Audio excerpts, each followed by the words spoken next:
로마서 8장 18절에서 30절까지 제가 봉독해 드리겠습니다.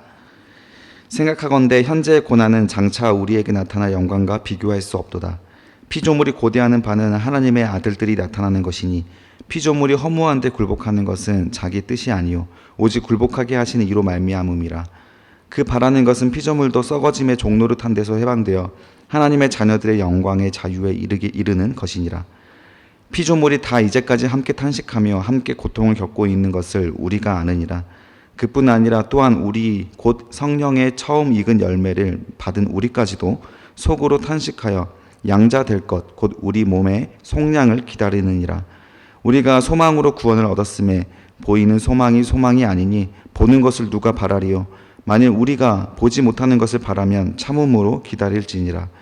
이와 같이 성령도 우리의 연약함을 도우시나니 우리는 마땅히 기도할 바를 알지 못하나 오직 성령이 말할 수 없는 탄식으로 우리를 위하여 친히 간구하시느니라. 마음을 살피시는 이가 성령의 생각을 아시나니 이는 성령이 하나님의 뜻대로 성도를 위하여 간구하심이니라. 우리가 알거니와 하나님을 사랑하는 자 곧 그의 뜻대로 부르심을 입은 자들에게는 모든 것이 합력하여 선을 이루느니라. 하나님이 미리 아신 자들을 또한 그 아들의 형상을 본받게 하기 위하여 미리 정하셨으니 이는 그로 많은 형제 중에서 맏아들이 되게 하려 하심이라. 또 미리 정하신 그들을 또한 부르시고 부르신 그들을 또한 의롭다 하시고 의롭다 하신 그들을 또한 영화롭게 하셨느니라. 아멘. 오늘 하나님 말씀 로마서 8장 18절에서 30절까지 말씀으로 택한 자들에게 주시는 성령의 도우심, 택한 자들에게 주시는 성령의 도우심이라는 제목으로 주의 말씀 증거하겠습니다. 여러분, 우리가 믿음의 삶을 살아가는 데 있어서 하나님께서 도움이 주시지 않겠습니까? 우리 혼자 믿음을 발휘하라고 하겠습니까? 사실 우리는 믿음이라고 하는 것 영역 자체를 눈에 보이는 것 외에 다른 것을 믿기가 굉장히 어렵습니다. 물론 우리 이제 민족의 정서상 샤머니즘이나 또 토속신앙 종교에 익숙해져 있었기 때문에 옛날부터 우리는 뭐 귀신이라든지 이런 부분들에 예민하게 반응하긴 했었어요. 그러나 하나님 나라에 들어가고자 하는 여기 성경에서 요구하는 믿음을 우리가 발휘하는 것은 굉장히 불가능에 가깝습니다. 아무리 하나님을 믿고 예수를 믿어도 우리가 위기에 처하거나 또는 우리가 하나님과 관계가 멀어져 있을 때에는 절대 믿음이 발동되지가 않죠. 눈에 보이는 현실을 살아가기 위해서 발버둥 치지 않습니까? 그래서 하나님께서는 우리에게 도움을 주시는 거예요. 그런데 이제 우리가 만약에 그렇게 믿음으로써 이 세상에서 하나님과 동행하는 사람이 되고 하나님의 영을 받아서 하나님 자녀가 되었어요. 그러면 우리들만 유익함이 있냐라는 거예요. 우리만 천국 가고 끝나는 것이냐?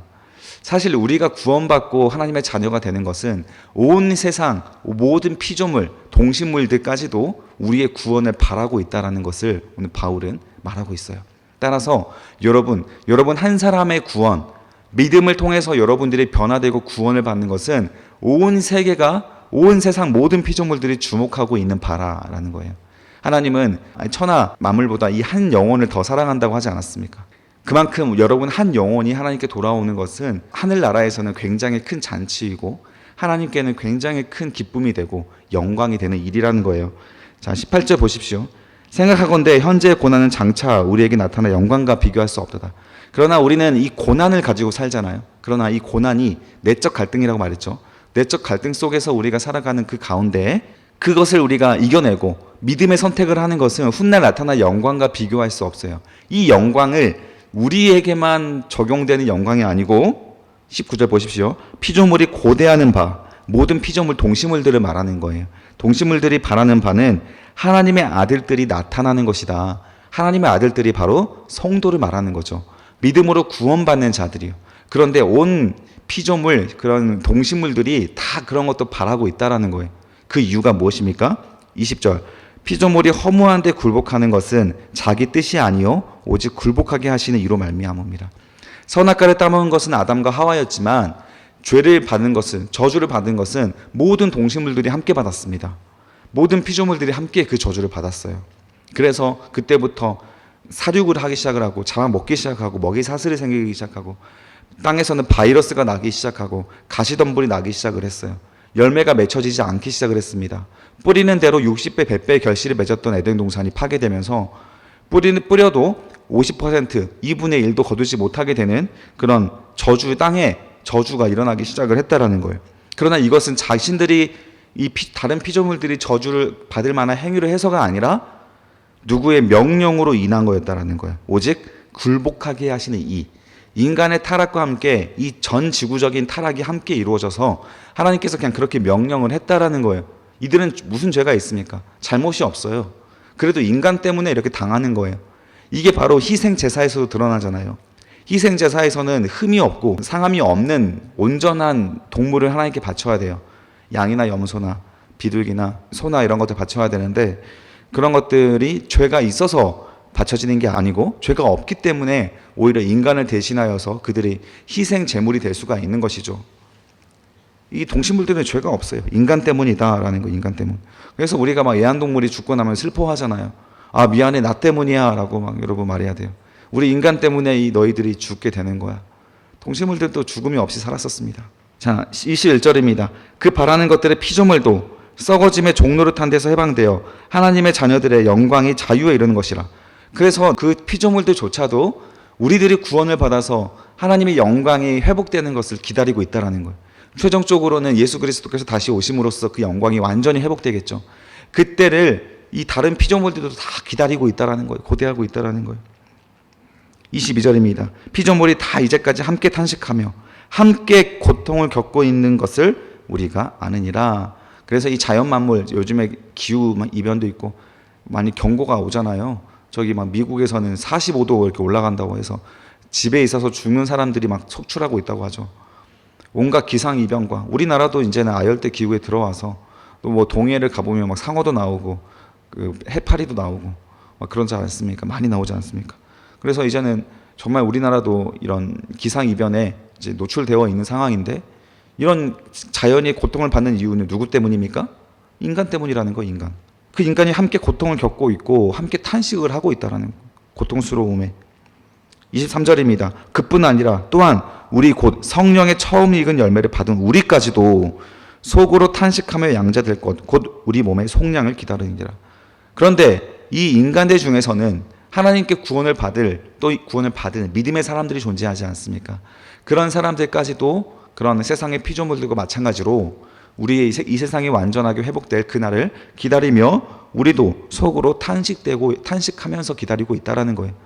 믿음의 사람들은 예수 그리스도께서 이 땅에 재림하심으로 우리는 하나님의 양자됨을 하나님과 자녀 관계가 회복되는 것을 기다리고 우리 몸의 이 죄 안에 우리는 어쨌든 믿음을 가지고 있어도 우리 7장에서 계속 봤던 것처럼 바울이 피곤하다고 고백을 했잖아요. 내가 선을 행하지만 내 안에 악이 존재해. 7장 21절에 보면 곧 선을 행하기 원하는 나에게 악이 함께 있다. 오호라 나는 공고한 자로다. 이게 우리 믿는 사람들의 내적 갈등이라고 했잖아요. 그런 구원을 가지고 있는 우리들에게도 여전히 이 세상에 있는 것들로 인하여 우리는 탄식이 일어날 수밖에 없다라는 거예요. 그래서 계속 우리는 이 몸의 악함과 죄의 본성 때문에 예수 그리스도를 통한 구원을 기다려야 하는 존재로서 우리는 기다리고 있는 거예요. 24절에 보십시오. 우리가 소망으로 구원을 얻었음에 그러면서 우리가 이 믿음의 근간, 이 믿음으로서 생겨나는 우리 마음속의 반응 무엇입니까? 소망이에요, 소망. 그 믿지 않았을 때에는 갖지 않았던 그 소망이 믿음으로써 드러나게 되는 소망이 발생하게 되는 소망이 있다라는 거예요. 그게 바로 하나님 나라의 완전한 회복이죠. 그런데 그 소망에 대해서 어떤 성격인지를 나옵니다. 24절에 보면 보이는 소망이 아니니 보는 것을 누가 바라리요? 만일 우리가 보지 못하는 것을 바라면 참음으로 기다리지라. 자, 우리들이 구원을 받은 우리들이 바라는 소망은 어떤 소망입니까? 눈에 보이지 않는 소망이라는 거예요. 눈에 보이지 않는 소망.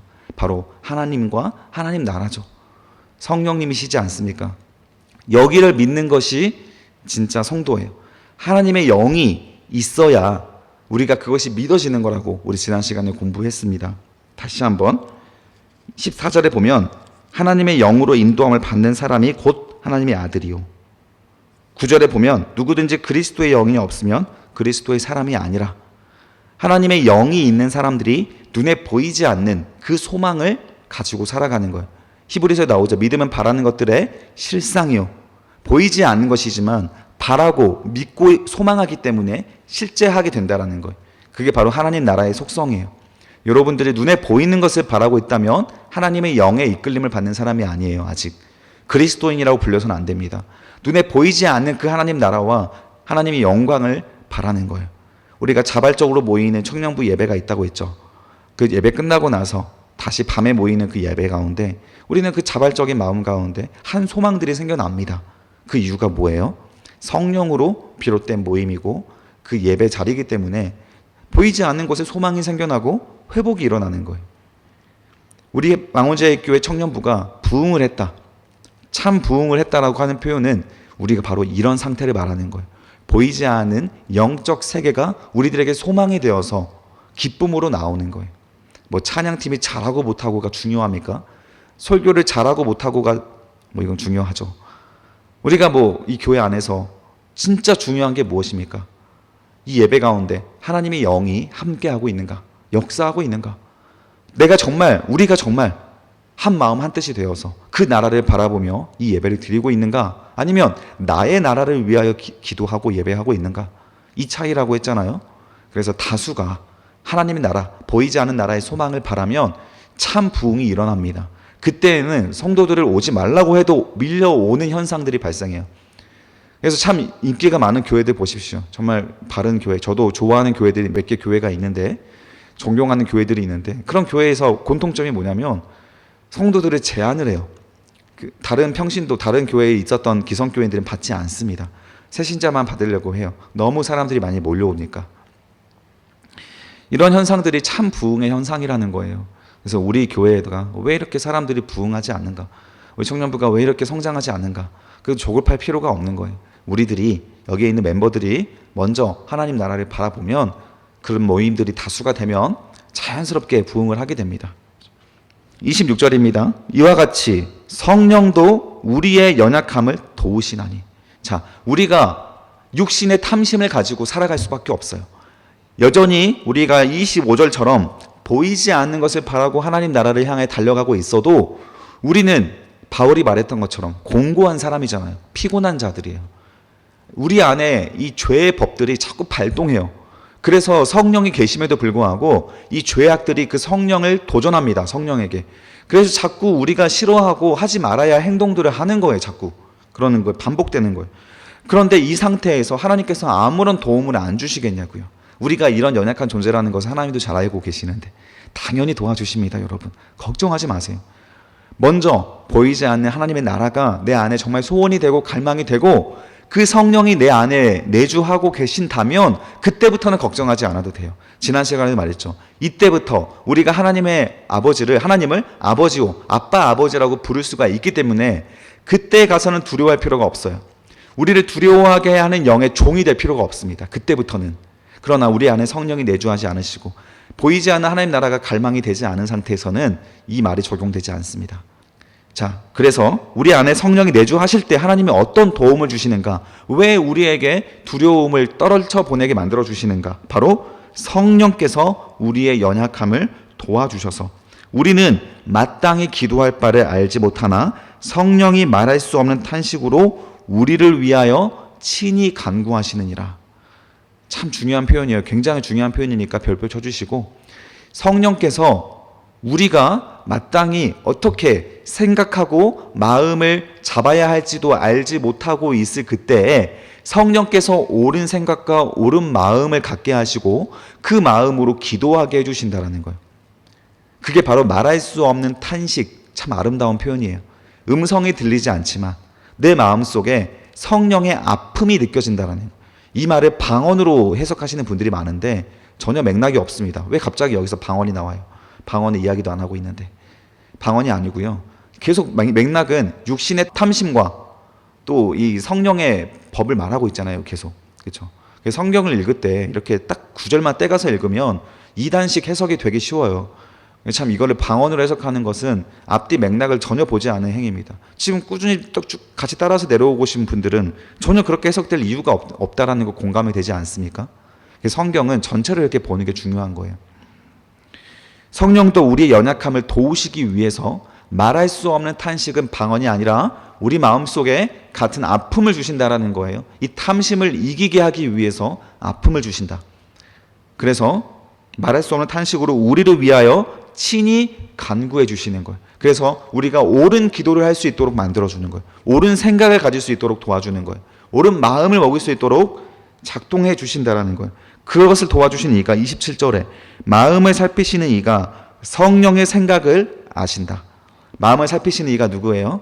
하나님이고 성령의 생각이라고 했을 때 그 성령이 누굽니까? 하나님이에요. 당연한 말을 하는 거예요. 하나님께서 하나님의 영의 생각을 당연히 아는 거죠. 성령의 생각을 아시나니 이는 성령이 하나님의 뜻대로 성도를 위하여 간구함이라. 우리 안에 성령이 계시면 성령은 곧 하나님의 생각이니까 성령이 우리 안에 작동하시면 일하여 주시면 우리는 어떤 생각을 갖게 돼요? 하나님의 생각을 갖게 되는 거예요. 여기가 바로 하나님께서 보여주실 예레미야에게 말할 크고 은밀한 비밀입니다. 하나님께서 일하실 역사, 하나님께서 바라보고 있는 영혼, 하나님께서 어떤 마음으로 우리를 이끌어가고 계시는지 하나님의 이끄심, 그 모든 것들이 깨달아져서 두려워하게 하였던 내 마음의 이런 영들이 다 떠나가게 되는 거예요. 왜냐하면 하나님이 말씀해 주시고 깨달아지니까. 눈에 보이지 않지만 믿어지는 거예요. 갑자기 마음에 평안이 생기는 거죠.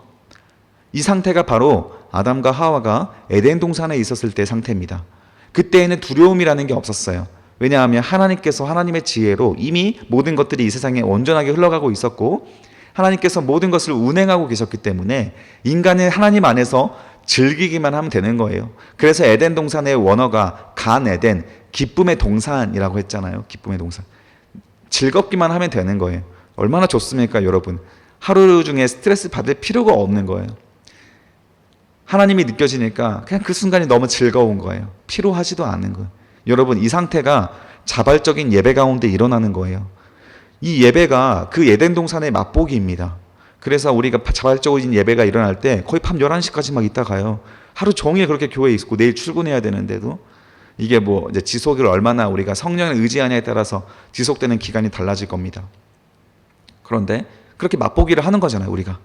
수련회 가서 여러분들 막 몇 시간씩 예배하고 또 하나님을 찾고 이게 가능한 이유가 뭐예요? 그 순간만큼은 세속보다는 하나님 나라에 조금 더 기울어져 있기 때문에 그런 거예요. 그때에는 우리가 마음껏 즐기고 행복하고 맛있는 것도 먹고 예배도 즐겁고 1시간 동안 찬양하기도 하고 설교도 1시간 들어도 지루하지도 않고 기도에도 1시간을 해도 계속 눈물이 나고 그 이유가 수련회 때에도 성령의 말할 수 없는 탄식을 우리가 느끼기 때문이라는 거예요. 구별된 장소, 구별된 시간 속에서 우리는 그것을 느낍니다. 물론 느끼지 못하는 사람도 있지만요. 그런데 그 수련회 때 느꼈던 은혜를 매주 느낀다고 해보세요. 매주 3시간씩 예배 드리는 것이 매주 막 즐겁다고 해보세요. 얼마나 좋습니까? 그것이 우리가 바라봐야 할 이상향이에요, 여러분. 우리 교회가 나가야 할 곳이에요. 진정으로 부흥하는 교회 가보십시오. 예배가 막 길어졌다고 짜증내는 사람이 있습니까? 예배가 짧다고 아쉬워요. 1시간 넘게 했는데도 2시간을 했는데도 설교가 2시간인 교회도 있잖아요. 저기 연세중앙교회 가보면 설교가 기본적으로 2시간이라면서요. 거기에는 다 예배를 그렇게 뜨겁게 드리지 않습니까? 그럼에도 불구하고. 자, 이렇게 성령이 일하시는 곳에서, 뜨겁게 일하시는 곳에서의 예배는 분명히 색깔과 생각과 뜻도 다르다는 거예요. 성령이 하나님의 뜻대로 성도를 위하여, 강조 표시해 주세요. 성도를 위하여. 27절에 하나님께서 마음에 내주하지 않는, 성령이 내주하지 않는 일반인들, 7절에 보시면 육신의 생각은 하나님과 원수가 된다. 그 육신의 탐심으로 가득한 사람들에게도 도움을 주십니까? 말씀하십니까? 안 주세요. 그 사람들은 육신의 생각에 사로잡혀 있는 사람은 하나님과 원수가 된다라고 7절에 나와 있잖아요. 원수 관계입니다. 그때에는 하나님과. 그러나 성도가 되었다면, 하나님의 영이 내주하는 성도가 되었다면 성령께서 하나님의 뜻대로 성도를 위하여 간구해 주시는 거예요. 참 중요한 말씀이죠. 28절입니다. 우리가 알거니와, 강조 표시해 주세요. 하나님을 사랑하는 자, 곧 그의 뜻대로 부르심을 입은 자들. 그리고 위에다 적어두세요. 성도라고 적어두세요. 성도. 성도의 첫 번째 특징이 무엇입니까? 하나님을 사랑하는 자예요. 사랑하는 자. 그래서 하나님을 위하여 드려지는 예배가 너무 즐거운 자입니다. 이 예배를 위하여 몸과 마음을 준비하는 자예요. 월화수목금토일을 항상 하나님과 동행하며 하나님께 예배하는 것으로 시작하기를 기뻐하는 자예요. 이 아침 묵상이 얼마나 기쁘겠습니까? 그런 분들에게는. 그런 사랑함을 입은 자들에게, 사랑하는 자들에게는 하나님의 뜻대로 부르심을 입은 자들이라는 칭호가 또 나옵니다. 우리 힘으로 하나님을 사랑할 수 있는 게 아니에요. 여러분들이 하나님을 사랑하는 것 자체가 기적입니다. 저는 이것을 정말 온 피부로 느껴요. 목회를 하다 보면요. 정말 하나님을 사랑하지 않았던 사람들이 하나님을 사랑하면서 돌아옵니다. 그런 친구들 우리 청년부에도 몇 명 있잖아요. 군대 가서 또는 밖에 우리 취직이 안 돼가지고 정말 이렇게 고난 가운데 하나님을 만나게 된 거예요. 그래서 하나님을 전혀 사랑하지 않을 것 같았던 그들의 입술이 하나님을 찬양하고 하나님을 사랑하는 입술로 바뀌어간 거예요. 그런 자들이 바로 성도다. 하나님의 부르심을 입었기 때문이다라는 거예요. 부르심을 입었기 때문이다. 그게 바로 그 자체가 은혜라는 거예요. 그 사람이 특별해서가 아니라 하나님의 은혜다. 자, 그런 사람들에게는 그 다음에 이 말씀이 적용됩니다. 강조 표시해 주세요. 모든 것이 합력하여 선을 이룬다. 하나님을 사랑하지 않은 사람들에게도 하나님의 합력한 선은 일어납니까? 아니에요. 그들에겐 선이 일어나는 게 아니라 고난이 일어납니다. 그들을 사랑하신다면. 그 고난 자체도 선이라고 말한다면 오케이. 그건 맞습니다. 그러나 이 선이라고 하는 것이 우리가 이 땅에 살아갈 때 하나님의 뜻대로 이루어지게 되는 하나님 나라라고 한다면 그들에게는 그 하나님 나라가 먼저 오진 않아요. 하나님의 부르심을 받고 하나님을 사랑하지 않은 사람들에게는 먼저 하나님을 사랑하는 까지의 하나님의 채찍과 고난이 반드시 있습니다. 그래서 모든 것이 합력하여 선을 이룬다. 이 말에 해당되는 사람들 조건을 우리가 계속 살펴보고 있습니다. 성령이 내주하는 사람들에게 주시는 말씀이에요. 29절입니다. 하나님이 미리 아시는 자들, 밑줄 읽어주세요. 이들 또한 미리 아신 자들 또한 하나님의 부르신 자들에 해당되는 영역이고 여기서부터는 조금 어려운 내용이 들어갑니다. 하나님이 미리 아시는 자들 또한 그들의 아들의 형상을 본받게 하기 위하여서 미리 정하셨으니 이는 그로 많은 형제 중에서 맏아들이 되게 하려 함이라. 또 미리 정하신 그들을 또한 부르시고 부르신 그들을 또한 의롭다 하시고 의롭다 하신 그들을 또한 영화롭게 하셨다. 자, 미리 정하신 분들이 하나님께서 미리 창세전부터 택하신 자들이 하나님의 부르심을 받아서 하나님을 사랑할 수가 있게 된다는 거예요. 따라서 이 표현은 전 지구적인 표현이 아니죠. 선택적인 표현입니다. 하나님께서 누구를 미리 창세전부터 아시고 예정하셨다라는 거예요. 그러면 하나님께서 예정하지 않은 사람들은 지옥에 갑니까? 자, 여기를 말하는 게 바로 이중 예정이에요. 하나님께서 미리 정하셨고 미리 부르셨다라는 거. 그러나 부르지 않은 사람들은 유기설입니다. 그냥 내버려둬요. 내버려둬. 너희들이 알아서 하라고. 근데 이 이중 예정을 말한 분이 바로 칼빈인데 여기에 대한 논쟁이 굉장히 많습니다. 그래서 우리는 하나님의 뜻에 따라서 하나님의 선한 주권에 의하여서 그런 일이 있다라고 공의를 인정하면서 이 말씀을 받아들여야 돼요. 우리는 이 말씀을 함부로 해석하면 안 됩니다. 우리조차 하나님의 미리 예정하신 자가 아닐 수도 있습니다. 그것은 죽을 때까지 가봐야 아는 거예요. 죽을 때까지. 죽는 그 순간까지도 신앙 고백이 나오고 있고 하나님을 사랑하는 마음이 나오는 성령의 사람이라면 그 사람에 해당됩니다. 그러나 그렇지 않은 사람들은요. 그 사람들은 하나님께 맡기십시오. 우리가 함부로 해석할 부분은 아니에요. 이 말씀을 칼빈 또한 은혜를 설명하는 장면에서 나온 거예요. 우리가 왜 하나님을 사랑할 수가 있게 되었냐고요. 우리가 왜 오늘날까지도 예배를 지키고 그렇게 자발적인 예배 모임을 밤 11시까지도 하냐고요. 하나님의 은혜 때문이다. 하나님의 미리 택하심이 있었기 때문이다. 우리가 잘나서가 아니라 하나님의 은혜 때문이니 그 은혜를 끝까지 붙잡고 가라라고 하는 하나님의 은혜의 선물처럼 주시는 말씀으로 해석을 했다라는 거예요. 거기까지만 해석하면 됩니다. 나머지 유기될 자들, 선택받지 못한 자들은 우리 영역이 아니에요. 그분들에 대해서는 하나님께 맡기셔야 돼요. 누가 유기된 자인지 부르심을 받은 자인지도 우리는 아직도 잘 모른다가 정답입니다. 그래서 우리는 열심히 전도하고 나 또한 날마다 복음을 깨어서 이 말할 수 없는 탄식에 따른 성령의 음성에 따라 이 하나님의 말씀을 날마다 묵상하고 하나님께 나아가야 하는 거예요. 그랬을 때 오늘 하루 우리에게는 두려운 영이 아니요 합력하여 선을 이루게 하시는 성령의 역사가 우리들에게 이루어지는 겁니다. 날마다 이 예배가 즐거워질 것이고 교회 주일의 예배가 기다려질 것이고 수련회 때 얼마나 뜨거운 역사가 일어나겠습니까? 그것을 기대하게 되는 거예요. 여러분, 그 마음을 가지고 오늘 하루하루 성령의 자극과 탄식에 귀를 기울이셔서 내게 주시는 하나님의 음성에 따라 믿음으로 선택해 나가는 하나님의 신실한 부르심을 입은 종이 되시기를 주님의 이름으로 축복합니다.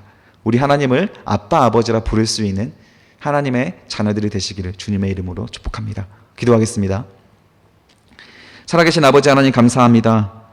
갈수록 주의 말씀을 사모하는 자들은 줄어들어가고 이 성령의 음성과 탄식에 따라 하나님께 순종하고자 하는 자들 역시 줄어들어가고 있는 이 세대 가운데 우리가 이 아침 묵상을 지키고 이 아침이 아니더라도 퇴근길이라도 하루하루 매일매일 말씀을 지키고자 하는 모든 노력하는 주님의 자녀들의 가운데 하나님의 성령의 탄식과 하나님의 뜻을 헤아리게 하는 하나님의 은혜를 허락하여 주시옵소서. 오늘 모든 선택의 순간마다 주님 함께하여 주시고 오늘 하루 우리가 잘 못 살았다면 내일은 더 잘 살아가는 하루가 되게 하여 주시옵소서. 어제보다 나은 오늘, 오늘보다 나은 내일이 될 수 있도록 하나님 이끌어 주실 줄 믿사오며 예수 그리스도의 이름으로 기도드립니다. 아멘.